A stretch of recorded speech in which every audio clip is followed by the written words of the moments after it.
டேய் ஐப்பர் பைத்தியமேங்க வாடானுவேன் மச்சானா. ஏன்னா எங்களுக்கு தெரியும் நாங்கள் என்ன மீனிங்கில் அவனை கூப்பிட்றோம், அவன் ஏன்ட்ட இப்படி பழகிறான் எனக்கு தெரியும். ரொம்ப அவன் வந்து அழகான ஒரு குழந்தை அவன் பட் அந்த வார்த்தை ஐப்பர்னா எனக்கு அதை பார்த்த மீனிங்கே தெரியாது எனக்கு என்னன்றது. நமக்கு என்னன்னா ஒரு இப்போ இது இப்போ பட்டு கீழே வந்ததுல இப்போ இது என்ன பண்ணி ஏன்னா பைத்திய மாதிரி கீழே தள்ளிட்டேன் அப்படின்னு நான் சொல்ல போகிறேன். யதார்த்தமாக ஒரு விஷயம் நடந்தது தாங்க. இதை வந்து நான் வாண்டடாக இதை கீழே தள்ளல. அவன் அப்படி ஒரு குழந்தை அப்படி ஒரு விஷயம் பண்ணால் ரைட்.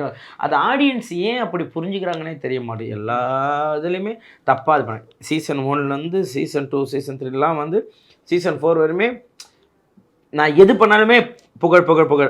அது ஏன் ஒரு விஷயம் வந்து இப்போ அப்படியே கம்ப்ளீட் ட்ரான்ஸ்ஃபர் வந்ததுக்கு அப்புறம் அதே தான் புகழ் பண்றான். கரெக்ட். ஆனா புகழ் பண்றது தப்பு. அது எப்படின்றது அது எனக்கும் தெரியல. ஆனா நான் என்னதான் பண்ணிக்கிட்டு இருக்கேன், நானா தான் இருக்கேன். ஓகே, நான் புகழ் வந்து நான் இப்போ ஒன்றே எப்படி நான் பேசுறேன், எப்படா இருக்கேன் நீ என்ன இன்டர்வியூலாம் எங்க எடுத்துருக்கு, அங்கேயும் இப்படிதான் இருப்பேன், இங்கேயும் இப்படிதான், என் வீட்டுல குழந்தைட்டு இப்படிதான் விளையாடுவேன், இதுலையும் அப்படி தான் இருப்பேன். சினிமாவில் அந்த கேரக்டருக்காக தான் இது பண்ணதும், மற்றபடி நம்ம இது பண்ணுவோம். நமக்கு அந்த இதெல்லாம் எனக்கு எதுவுமே தெரிஞ்சது. நம்மளா இருந்தோம், நம்மள்கிட்ட ஒரு தப்புன்னு சொல்கிறோம், அதை மாற்றிக்கிட்டு நம்ம ட்ரை பண்ணலாம்.